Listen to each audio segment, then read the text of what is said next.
ನನ್ನ ಮನೆ ಬಾರಿ ಕಳಿಸಿ ನಾನು ರಾಜೀನಾಮೆ ಕೊಡ್ತೀನಿ ಬಿಜೆಪಿಗೆ ನನ್ನ ಮಂತ್ರಿ ಮಾಡುವಂತ ಭಿಕ್ಷೆ ಬೇಡದು ಇಲ್ಲಿ ಇವರ ಹೇಳಿಕೆಗಳಿದೆಯಲ್ಲ ಕೊಂಡ್ಕತ್ತೀನಿ ಅಂತಕ್ಕಂಥದ್ದು ದುಡ್ಡಿನ ಮದ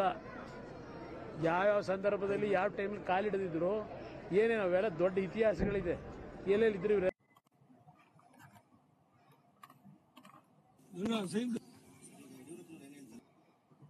ಪ್ರಭಾಕರಂಜಿ ನನ್ನ ಮನೆ ಬಾರಿ ಕಳಿಸಿ ನಾನು ರಾಜೀನಾಮೆ ಕೊಡ್ತೀನಿ ಬಿಜೆಪಿಗೆ ನನ್ನ ಮಂತ್ರಿ ಮಾಡುವಂತ ಭಿಕ್ಷೆ ಬೇಡದು ಬೋಸಣೆ ಮಗ ನನಗೆ ಹೇಳ್ತೇನೆ ನಾನು who is a common sense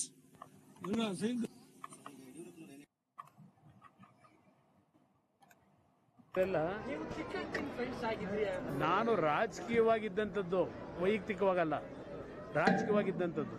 ಯಾರಾದ್ರೂ ಆ ರೀತಿ ಮಾತಾಡ್ಲಿಕ್ಕೆ ಸಾಧ್ಯವಾ ಚಲೋ ಯಶೋಮಿ ಏನ್ ಹೇಳ್ತಾನೆ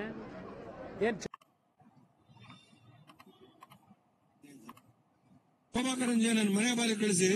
ನಾನು ರಾಜೀನಾಮೆ ಕೊಡ್ತೀನಿ ಬಿಜೆಪಿಗೆ ನನ್ನ ಮಂತ್ರಿ ಮಾಡುವಂತ ಭಿಕ್ಷೆ ಬೇಡದು ಬೋಸಣೆ ಮಗ ನನಗೆ ಹೇಳ್ತೇನೆ ನಾನು who is a common sense